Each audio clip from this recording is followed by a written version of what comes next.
Welcome to episode 129. I'm your host, Gustavo Dantas, and today my guest is Nick Hoekstra. Nick is a purple belt under Trevor Rivers, which is one of my black belts. He have an affiliate school in Kansas, Lawrence, Kansas, and he's also a black belt in Judo. He received his Judo black belt in 2011 from former World Champion Katsuhiko Kashiwazaki while attending the International Budo University in Katsuura, Japan. Nick is currently pursuing his Ph.D. in special education at the University of Kansas. Due to his work, Nick has the opportunity to travel the world and always found a place to train in the country he was in and able to find a community he can thrive in, and all that and many challenges along the way.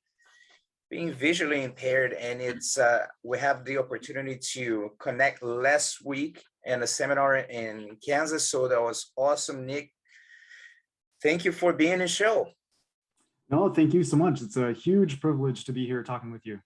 Yeah, that was awesome. And when we have the seminar, and he was my Uki as well, when he helped me when I was showing the technique. So how was it, the experience of me sharing with the seminar with you and you actually being there, feeling the moves? How was it? It was fantastic. So being a blind grappler, judoka or grappler, oftentimes I'll get techniques kind of secondhand. So, like the instructor will demonstrate and then somebody else will show me. So it's, I'm sometimes getting like a technique through the grapevine.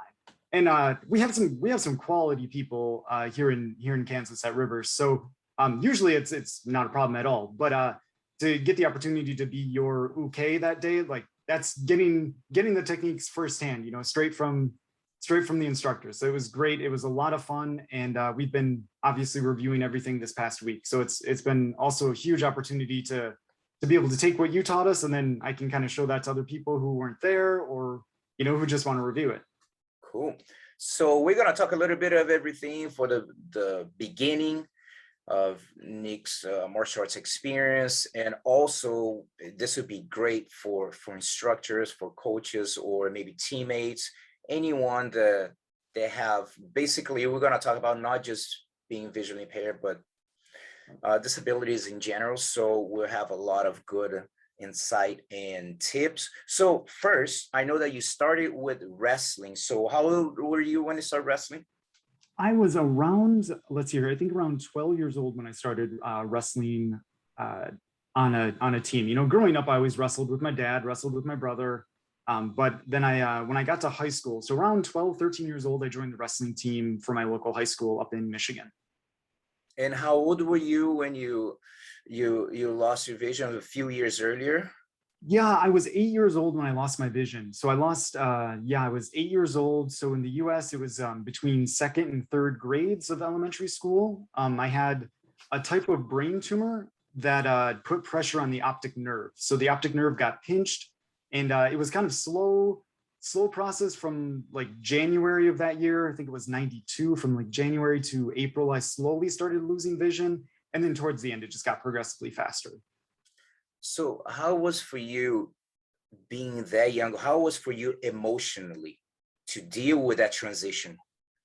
I think if there is a good time in your life to have something like that happen, that's probably the best time it can happen to you, because you're still growing. You've got a lot of changing still to come. I mean, it was difficult. There was definitely a lot of things to learn. The example I always like to give is that 92, the most important thing in my life was trying to beat, Super Mario Brothers 3 on the original Nintendo.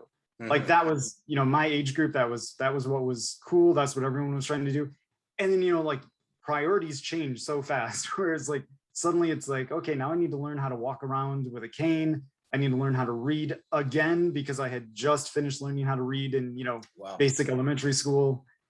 So, it was tough, but again, like it's also probably the best time that could have happened. I had 7, 8 years of my life where I could see, that's huge experiences that I understand. I know what a skyscraper looks like, things in the environment that I had an understanding for had been kind of imprinted. And then I was still young enough where I could still adapt to a new way of life.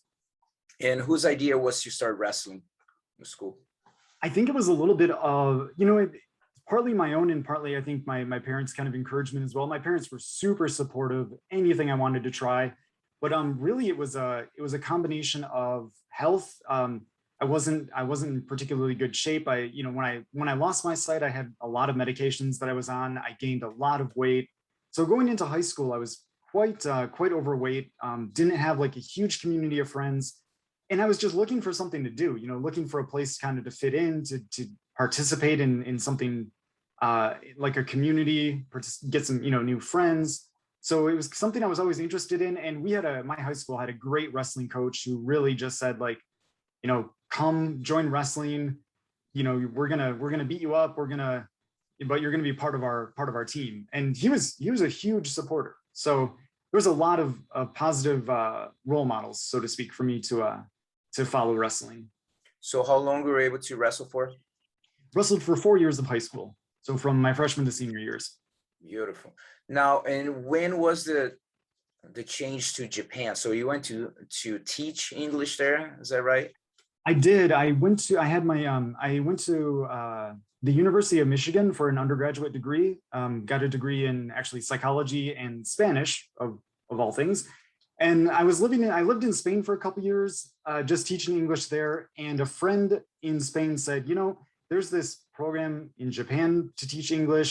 I think you'd like it. You're interested in martial arts. Why don't you apply and give it a try? So I applied and I moved to Japan in 2008 as part of what was called the Japanese Exchange and Teaching Program, the JET program. Okay. So and there you start Aikido, right? You got introduced to Aikido? Aikido I started actually when I was at the University of Michigan, when I was still okay, here in US too. Okay, got it. Yep. But I had been doing Aikido for a long time, and when I got to Japan, I was talking to just a neighbor who was a fellow American from the Chicago area, and he said, "Well, you wrestled in high school. Have you ever thought to try judo?" And I said, "No, I've never heard of. Well, I'd heard of it, but I never had tried it. There was no judo in my hometown growing up, so." Yeah, a neighbor just invited me along, and he said, we've got this instructor. He's going to be great. He'll love to have you in class. So he took me along to I was living in a small town in Japan called Kitakyushu. It's in the Kyushu Island. It's kind of more towards the southern part of the mainland Japan. And it was like the local city dojo, and they just accepted me with open arms. It was cool. It was really my chance to connect with the Japanese community, as opposed to just hanging out with other foreigners in the country. So do you remember your day one in judo? Oh my goodness, I do remember very much towards the beginning, especially the instructor he put me with. So the instructor was Haga Sensei was the name of the instructor at Kitakyushu Dojo, and yeah, he partnered me up with a local security guard. Someone who served as a security guard, just like working for businesses in the city. And he was a very short man, maybe 5'3" or 4. So I'm around 6 foot tall, so quite a bit taller than him. And he is just built like a tank. He's this short, very powerful man. And I remember being so impressed with how he could just move me so easily. And that was something that was my biggest takeaway from judo for my first year of training judo, is just how people can generate so much power through their turning of the hips and pushing and pulling. Still to this day, when I spar with oftentimes smaller individuals who just have that power, it's impressive. So how long did it take for you to feel, like you said, the first year made an impact on you? How long do you feel that it took you to start feeling more comfortable on your feet and start to kind of really understand the patterns, the grips? Yeah. I would say, it probably took me a good 6 months to a year to get comfortable on my feet. I was a lot more comfortable on the ground because of my wrestling background. Did he do a little bit, not as much, but did some ground? We did a bit of newaza. We did a little bit of ground fighting, and I was always much more comfortable when we did that. But it took me, it took probably 6 months to a year. It's standing judo is much different than wrestling. It's a different stance. It's different grips. So it took a little bit to get used to it. But I was lucky because I had done Aikido prior to Judo. I knew how to fall down, and that made things a lot smoother, the transition to Judo, because I think that's one of the barriers getting into Judo is that break falls hurt if you don't do them well. And I had already been break falling for 6 or 7 years at that point. So it made the transition into Judo a lot smoother. And you mentioned to me last week when we were talking about how you got to train with the female team, with the female students. And so, yeah, just expand on that a little bit. Yeah. So this is when I really started to reflect on my own training and just like training in general. But I lived in Japan for a total of 4 years. For 3 years, I worked and studied. And then my 4th year, I applied to a full-time judo training course. It's the International Budo University. They're up in Katsuura, which is Chiba Prefecture. It's a little, if I'm not getting my geography wrong, I think it's a bit southeast of Tokyo. And yeah, so it's a course. They have Japanese men from around the country who are doing their kind of undergraduate program. They're looking to become police officers, firefighters. Some of them are looking to be judo coaches, judo athletes, professionals. It's a pretty prestigious program, and the head of the program is Kashiwazaki sensei, who is really well known in Japan, especially actually for his newaza, for his ground fighting, but also for his sacrifice throws. That's how he became very famous. So I got introduced to Kashiwazaki sensei. I said, hey, I'm interested in this program. He brought me, what was really funny is he brought me to a dojo on a Saturday. This is, as I was applying to his program, I think he was testing me out. He brings me to this dojo on a Saturday, and I was told it was just a class. Well, it turns out it was actually a tournament that he just dragged me along to. A little kind of like an in-house tournament with some of his other students that he was teaching. And he just kind of threw me in there. It was like, okay, you're just gonna compete today. And I was like, oh, okay. So I'd been doing judo for about 3 years at this time. And the first match that I had, I think I foot swept a guy and won the match within maybe 10 seconds. It was something extremely fast. And I was so nervous. I didn't even like know what I was doing. I just worked on instinct. And after that, he just said, well, maybe I'll see you, when the program begins.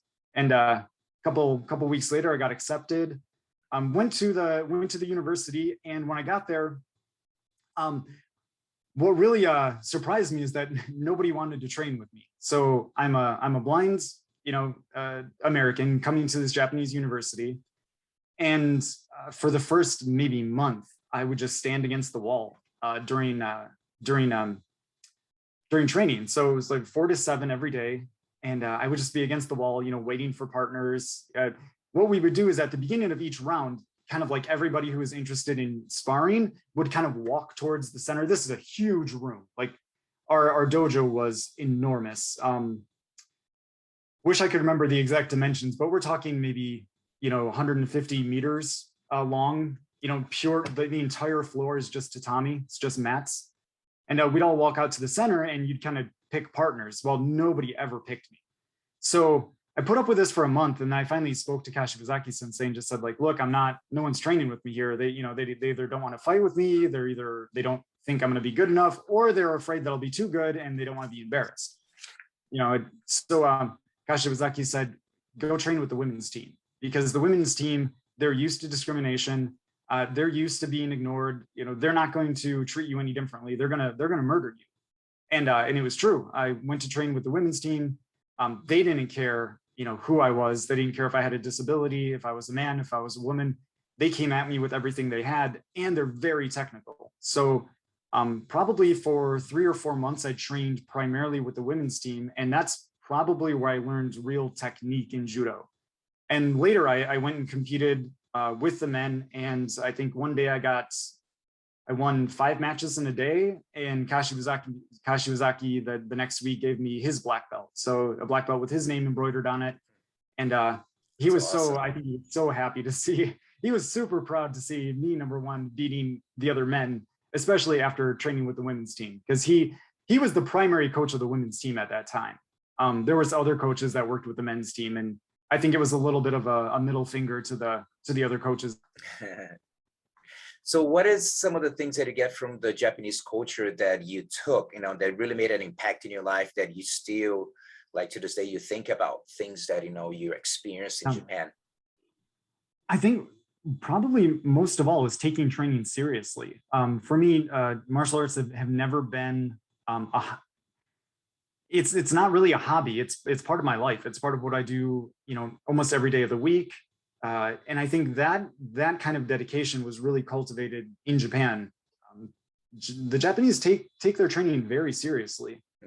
And also just a respect for the gym or the dojo, the club, whatever word you use to describe it. There's a lot of respect for that place, for the environment of your training area. We don't always, in Brazilian Jiu-Jitsu, depending on the club, you don't always necessarily bow when you get on and off the mat. And that's fine. Different clubs have their different levels of formality, but just having that respect for keeping the place clean, keeping your clothing clean, the whole I guess process around that level of respect for who you're training with and for the environment that you're training in. So now, when did you start focusing more on the ground, actually Brazilian Jiu-Jitsu? You've been introduced to ground to a certain degree with starting wrestling, kind of grappling on the ground, and then now it was in Judo. So when did you start, okay, this is actually a Jiu-Jitsu instructor per se? So while I was training in Japan, I was doing the course that I was doing was full-time Judo every day of the week. And because, on my day off, so like on Saturday afternoon, my day off would consist of, I would go into Tokyo and go to what they called the Newaza Kenkukai, which was the Newaza kind of drilling club. And it was this group of individuals who just purely practiced ground fighting. Cool. They called it it was called Judo. It was called Judo Newaza. But all they did was the ground fighting. There was no stand up. And I got super enthusiastic about it. And when I came back to the US, I was competing in Judo and I was winning a lot of matches on the ground. So I think when it really hit me that I was doing more ground fighting, somebody tried to do a shoulder throw, what they call seiyunage in Japanese. This kid tried to throw his arm up and catch me and shoulder throw me. And I just stepped around it, took him to the ground, and I choked him out with an Ezekiel. And at that point I went, okay, this ground fighting seems to make a lot more sense to me than, not that Judo doesn't make sense to me, but the ground fighting just clicked a little bit more. So I kind of saw that and looked into where I could start practicing Brazilian Jiu-Jitsu. And fortunately, where I was living at the time, when I came back from Japan, I was up in Michigan at the time, and I did find that they started somewhat recently a Brazilian Jiu-Jitsu club. So I joined that and started practicing there. And yeah, I've tried not to stop since then. Yeah, so how was that beginning in Jiu-Jitsu in US? Again, different environment, different culture, the whole thing. So how was the beginning of Jiu-Jitsu? Because at the same time, it's going to link with what you're going to talk about with some tips to instructors and things that people, even though they, of course, they're there to help you, but they don't know, maybe they haven't helped someone with being visually impaired. So how was the beginning training Jiu-Jitsu in US? Honestly, I think the place where I started, I couldn't have asked for a better place to start. It was a smaller club. Where I'm from in Michigan, it's not a big area. I'm from the outskirts of a city called Grand Rapids, and where I was training, they had a diverse group. And I think that was what was really interesting for me, is that they had people who were older with injuries, and they had people that were younger and more athletic. And it was a really interesting learning experience, what it was to work with these different body types, especially because I think Jiu-Jitsu, you're able to continue training Jiu-Jitsu as your body changes, even with injuries, more so maybe than with Judo. With Judo, I'd almost always competed with the top athletic, strong guys. When I started doing Jiu-Jitsu, I realized there's a lot of different body types, and I'm still having, at that time, I was a baby blue belt maybe. And I was having, 60-year-old guys choke me out. And it was like, wow, this is crazy. Like, it's really more about your technique than it is about strength. I'm going to be honest. I think a lot of judo, unfortunately, has changed into a game of steroids and strength. Not everywhere, but at least where I was training, you saw a lot of judo was just purely about who could lift more. Lots of bench presses, lots of squats, lots of time in the weight room, and you could dominate people who had better technique than you.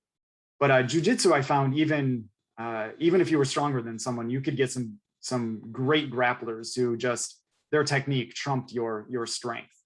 I just loved it, and had a lot of good experiences with.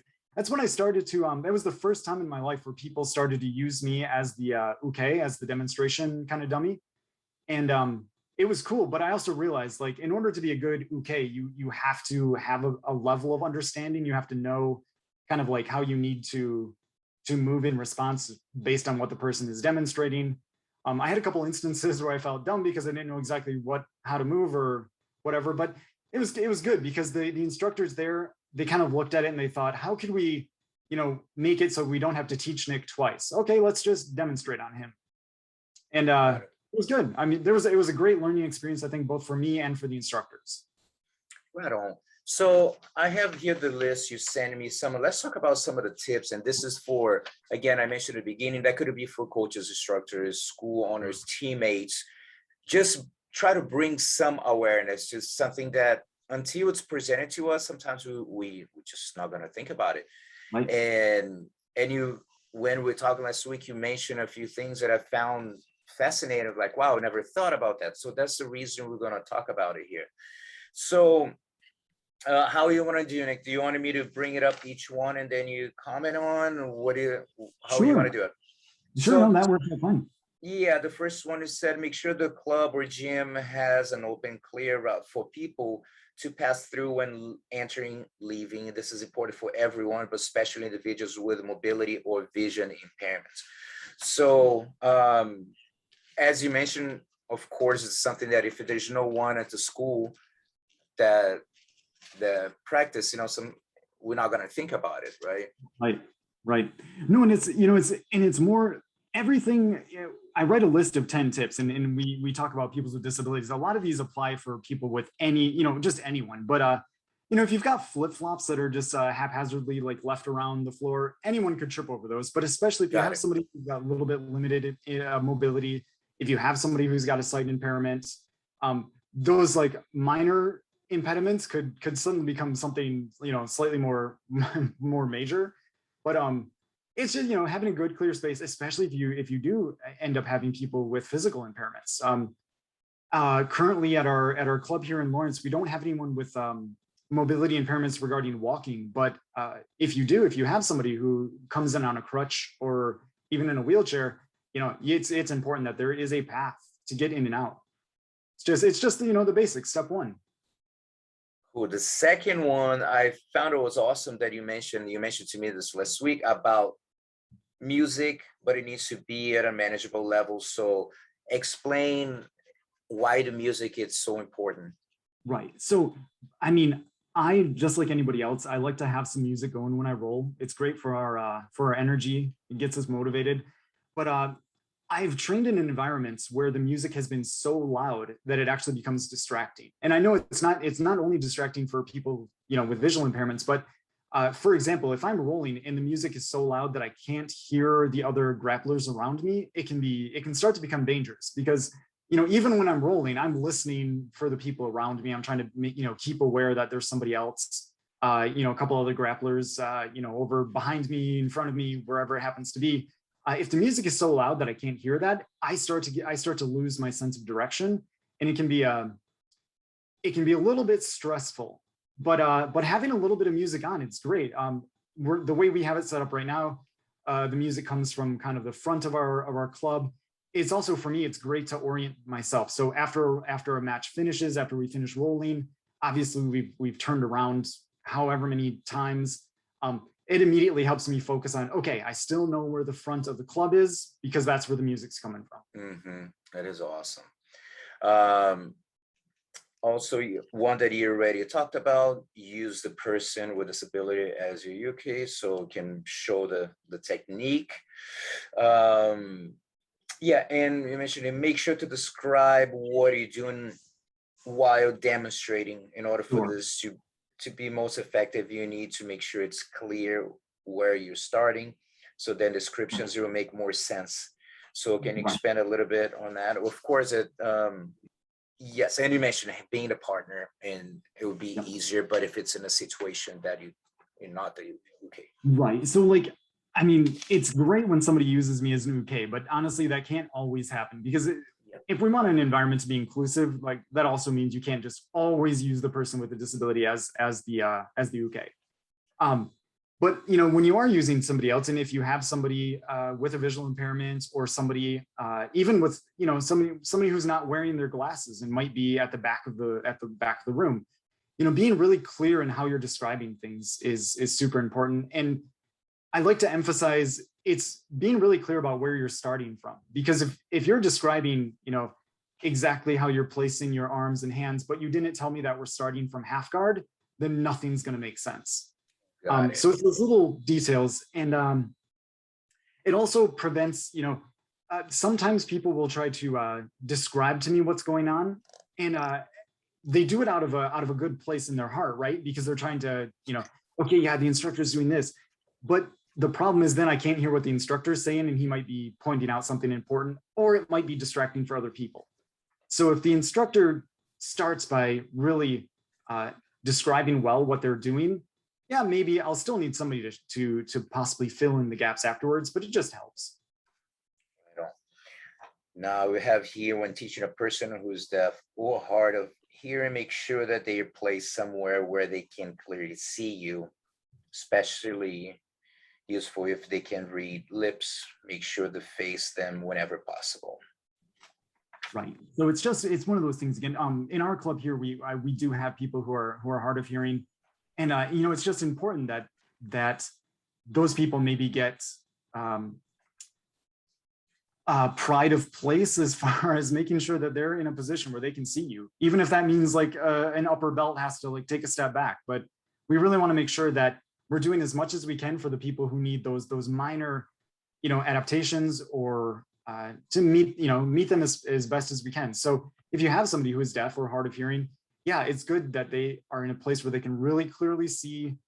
If they can read lips, great, you know, they can see what you're saying. And if they can't read lips, then possibly we'll need some explanation, maybe some more detailed explanation afterwards. But yeah, or if a person's hard of hearing but can still hear a little, you know, keep them up to the front. Make sure that they can take advantage of what hearing they have, and listen to the instructor. Okay, and that rolls into the number 6, which goes along with it, just establishing some basic rules for communication, especially people with deaf or hard of hearing. So you mentioned some examples here, like they may not hear the beeper, you know, at the end of the round. So 2 taps may indicate the match has ended. So if the individual makes a noise, it's understood to mean they tap.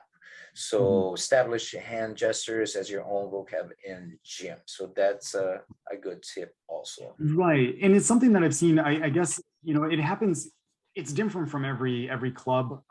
But clubs that do have students who are completely deaf, oftentimes they invent their own vocabulary for use within that club, because you know, we don't live in a society where everyone speaks sign language, but we can all make that effort to let's come up with a minimum vocabulary, even if it's gestures that we've invented. But it's just all about being, you know, having some clear communication, some clear standards for how we're going to indicate that, hey, the match has ended, the match has started, I'm tapping, or, you know, this is being said, timeout, you know, all about establishing things up front.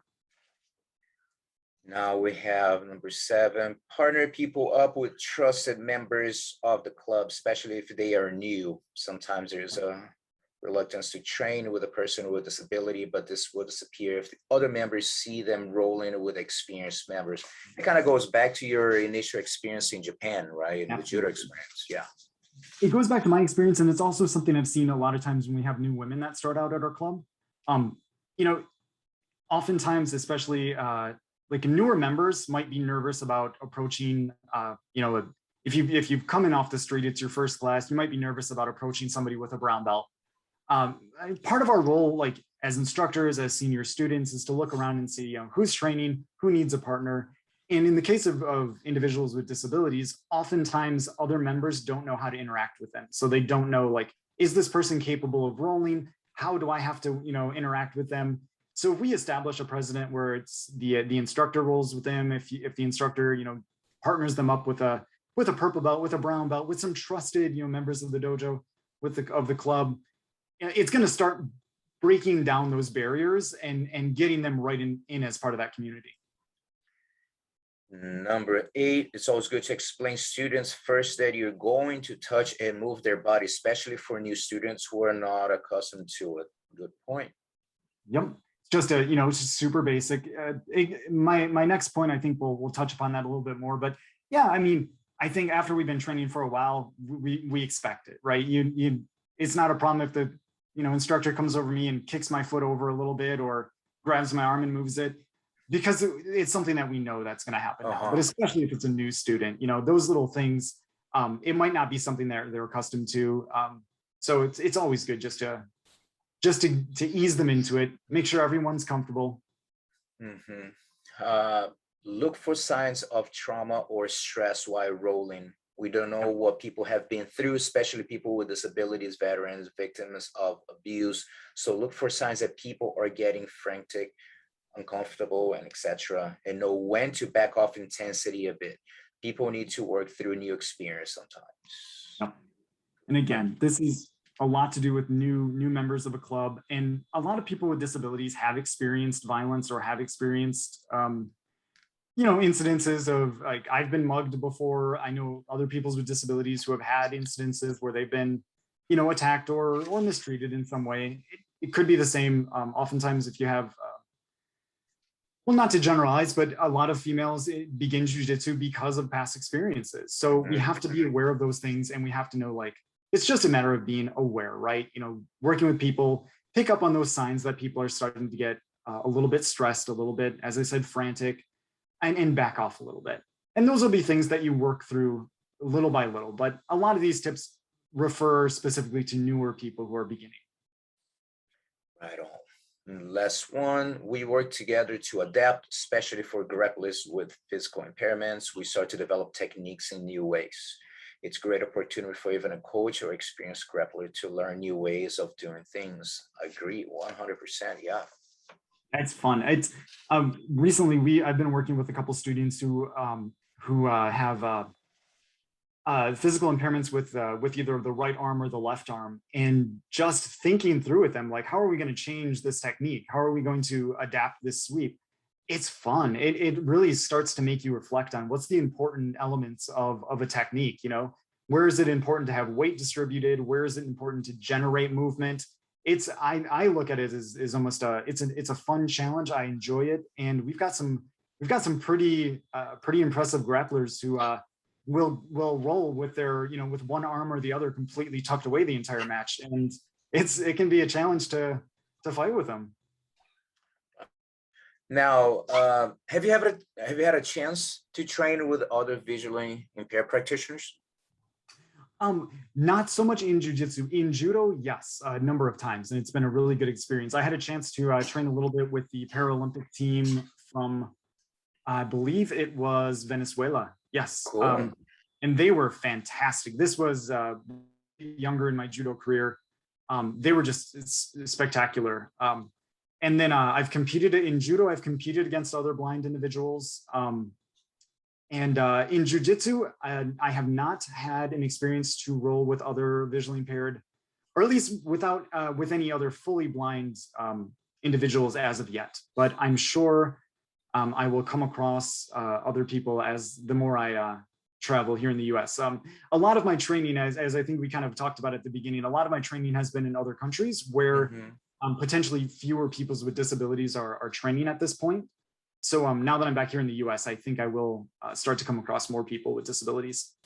So is there a community for visually impaired people in grappling, jiu-jitsu, at least let's say jiu-jitsu? Are you aware of any? Or I think there are Facebook pages. I'm not extremely aware of them. I know just by word of mouth, I know there's a really good, I believe he's a brown belt grappler who is blind out west, I think. And but I'm not really sure. I know the deaf community has a Facebook page for deaf BJJ grapplers. I'm not really sure if the blind community has a BJJ page. I should be aware of this, and I'm unfortunately not. It's something to look into. But oh, maybe you can always be the one to start though. Absolutely. Why not? If we try to look for if there's none, why not? I know Creative. that they're starting to have in some terms. That's something that for people don't know, I promote tournaments soon. There's something that's been cooking in my mind for quite some time now about promoting a division with disability. Definitely the logistics are extremely challenging to be able to find proper matchups and stuff. So I can imagine like the logistics probably tough, but I know there's very few organizations. I know that in Abu Dhabi, the World Pro, they starting to do one with a lot of different categories and divisions, so which is awesome. And I believe it's what's the name of the sport Jiu-Jitsu Federation? Something they have something going on too, right? They do. I was actually looking up their rules the other day. It was really interesting. They have 3 categories. They have categories for the deaf, for physical impairments, and for cognitive impairments. They don't have a special category for the visually impaired. I was very surprised to see that. They do have rules about how to begin a match with somebody who is blind or visually impaired regarding, collar, sleeve grip, or both hands touching. And I guess you can decide mutually which setup you'll start a match with. It doesn't seem to be a hard and fast rule whether it has to be collar grip or just like hands touching, as you would more in like a wrestling starting a match. But there wasn't a special category for the blind. I was very surprised to see that. But yeah, no, we are starting to see more of those kind of categories. And what's nice is at least they had a very clear document that detailed like this is how a match needs to begin. And that's good for especially referees and coaches to have that. So to be familiar with that before you get to a tournament and all of a sudden you're going like, oh shoot, how do I deal with this person? Yeah, no, I'd love to get more information about it, because at some point I know that I'm going to end up promoting something or partner up with some organization. I know that at some point I'm going to do it, but I really don't know anything about the visions or the logistics of it, because first of all, it would be definitely a challenging event to put, but I feel that their organization's doing, so I know that at some point I'm going to do it. So what are some of your goals, what you got in mind for your martial arts journey? So honestly, I'm going to start this year. I'm going to start competing in BJJ, in Brazilian Jiu-Jitsu. I've competed a ton in Judo. I'm to that point now where I want to start getting into the competitions with Brazilian Jiu-Jitsu as well. So I'm planning on competing in November. I'll be out at Worlds and Worlds Masters. And but apart from that, what I'm really interested in is very similar to what you're talking about. I would love to start doing more promotion of the martial arts with peoples with different disabilities. It's something. I'm studying special education right now. It's been something, I had a great opportunity last year to work on a project with UNESCO on promoting inclusive martial arts. It's one of those things, I think, 10 years ago, I never thought that was an area where there was really work and a career. Now I'm starting to see, I really think there's a lot of potential to continue promoting this, even just as a part-time thing. But I would really like to get into that more seriously. I've seen a lot of benefits for myself. Wrestling, martial arts have been a huge source of self-esteem, a huge source of community. And I think it's something, and it's also just, it's healthy, right? It's good to have a physical activity. I don't know what the statistics are off the top of my head, but a lot of people with disabilities end up being more overweight, being less active, and there's no reason that should be the case. And you've got martial arts that can be pretty well open to anyone. So definitely want to get into more of that sort of work. Yeah, we definitely want to keep in touch with you for that too, because it's something that I also want to get more involved. So maybe we can do some brainstorming together. So what do you think about some of the biggest lessons that you got for your life in not just martial arts in general, but especially jiu-jitsu. That's what you've been past few years in your life. That's where you've been putting more focus that really reflects. And you see, as you mentioned, the confidence in your self-esteem. I mean, it's an incredible tool. And so, yeah, what are some of the biggest lessons that you take for your life from jiu-jitsu? Yeah, I mean, I think one of the biggest things is, you know, number one, you get into things what you put into them, right? There's nothing better. There's no better way to improve at anything in life than just putting time into it, taking things seriously.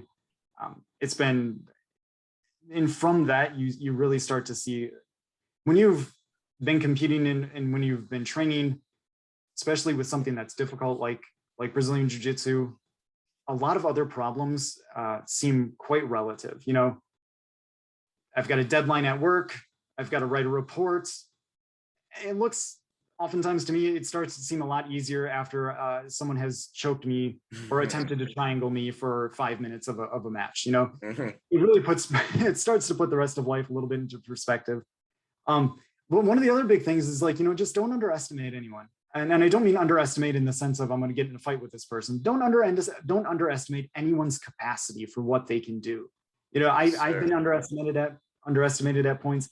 I'm sure I have done the same. I've underestimated other people, but you don't know what a person's really capable of until you give them that opportunity to demonstrate it. And I really think in anything we do, we have to just walk into a situation believing that, you know, whoever we meet, whoever we interact with, that they're capable of doing anything, and you let them be the judge of you know, where their limits are. You know, no one else is gonna put the limits on you. That's for you to establish.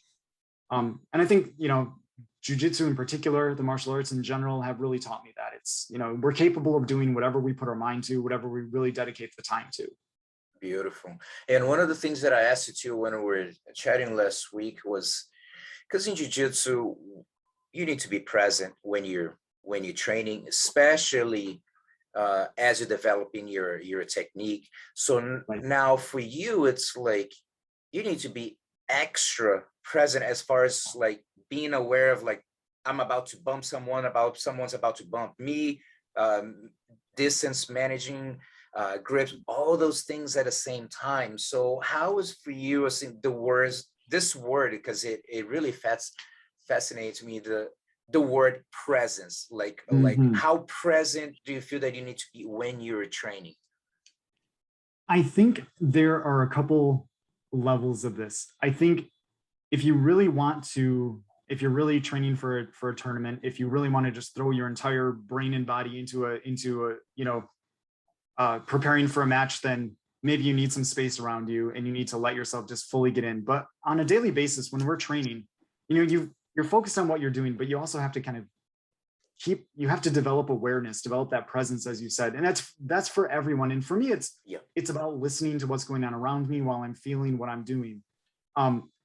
You know, I'm not really using my ears while I'm rolling so much, you know, for my jiu-jitsu itself, but that's why my ears are then paying attention to, are people stomping next to me? Do I hear people rolling across the mat, you know, one side or the other? That's kind of going back to what we were talking about music earlier. That's why I keep, you know, like to have the music a little bit lower to keep that presence. I think it's something that you develop over time, right? It's not something that you just walk into to a situation immediately being able to do. You cultivate it over time. What I found is it really helps me in daily life as well.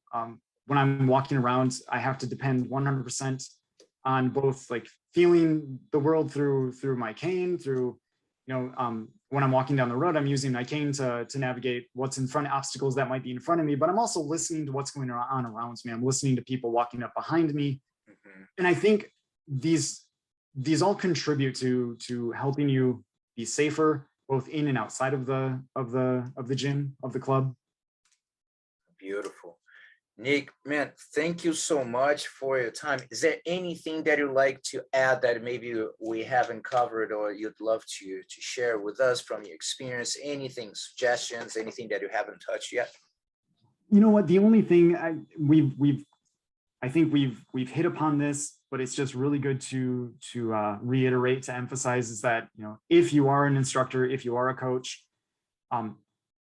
If a student walks in who has a disability, your first step is to not think about like, oh my God, how difficult is this going to be? It's to take a step back, take a deep breath and say, okay, this is possible. We just need to work with them. You need to talk with people. Inclusion is not about inclusion. It's not a solo journey. It's not something that falls solely on the instructor or on the coach to create. Inclusion is a community activity, right?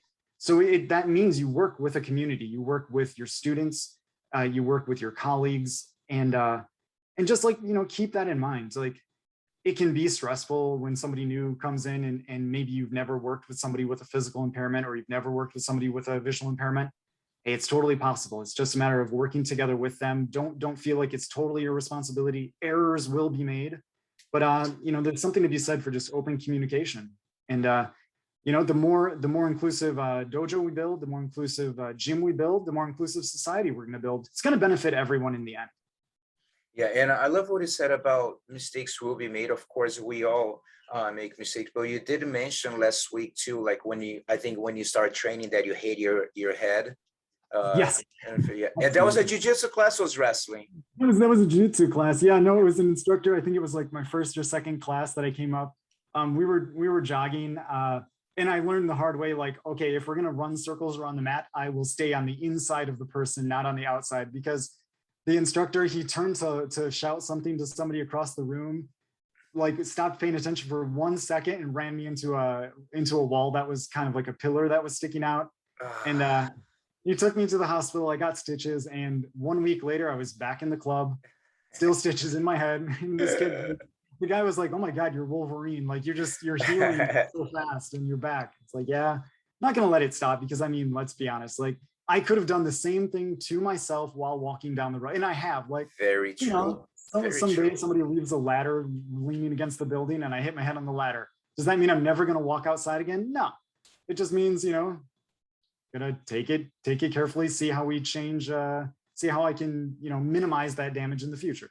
And that's a great attitude to have, because maybe someone that is maybe intimidated to try martial art and they try that, and that might be the excuse for them to like, oh, see, I shouldn't be doing this, no, I better stop. So it depends on each one's attitude or the perspective of what happens. So what you said is just perfectly said. It's not because I hit my head in a ladder, I'm not gonna walk anymore. So yes, mistakes will happen for a split second, so I bet that's something that he learned too, and you learned too. Like I said, okay, I run from the inside part, so it will happen.